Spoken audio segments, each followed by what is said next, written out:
سلام، خوش اومدی. محمد یوسف عزیز برام کامنت گذاشته. سلام عرض کردم خانم خوش کلام آریایی، مرسی. یک آهنگ از شفیق شامل و مرزی و سپیده با هم دوگانه خواندن، ریاکشن برید ممنون میشم. چشم.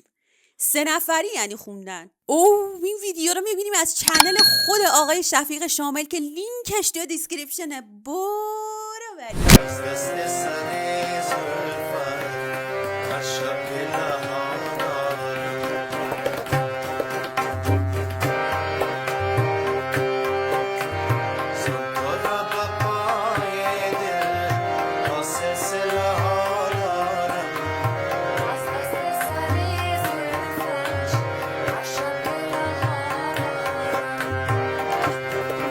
و من گشتم مرزیه رو توشون پیدا نکردم. هرچی که سرچ کردم اسمش ویدیویی که میاره از شفیق شامل و سپیده است.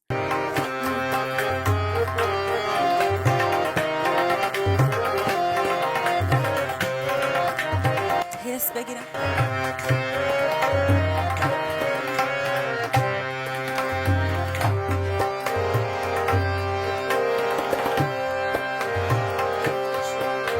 صدای هارمونیا من یاد این آوازخونایی میندازه که تو کوچه ها ساز میزنن و میخونن. البته اون آکاردئون میزنن ولی صدای آکاردئون خیلی نظرم خیلی شبیه به صدای هارمونیاست.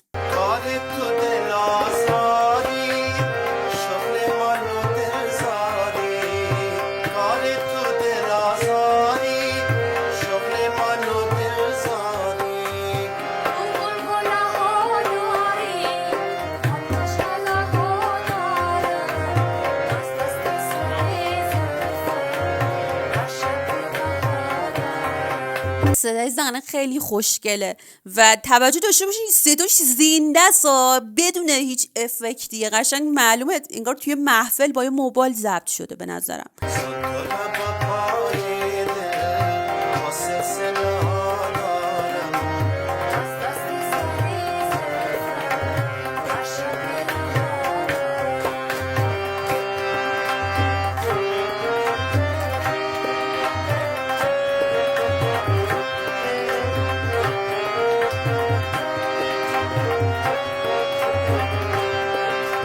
به گمونم کسی که داره سازو میزنه خود آقای شامل باشه، درسته؟ تو عکسشون اینجوری انداخته بود.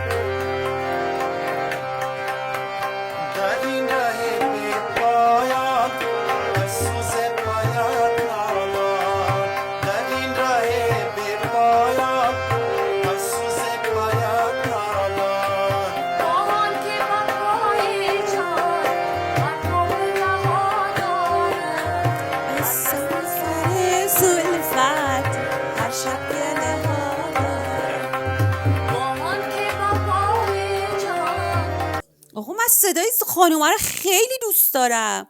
یه جوریه، یه جور خواستیه. من میگردم حالا ببینم ویدیویی که خودشون حالا حضوری تصویری خونده باشم میتونم ازش گیر بیارم.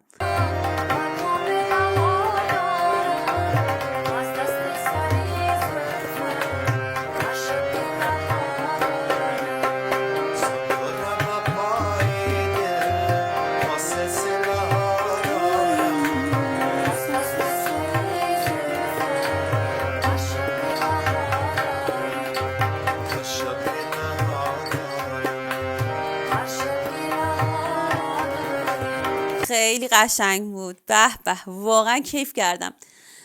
اینجور صداها، اینایی که ضبط استودیویی نمیشه، صدای واقعی خواننده رو نشون میده دیگه. همونجوری دارن لایو میخونن، هیچ افکتی رو صداشون نیست و قشنگ آدم میتونه بفهمه کی صداش خیلی واقعا خوبه.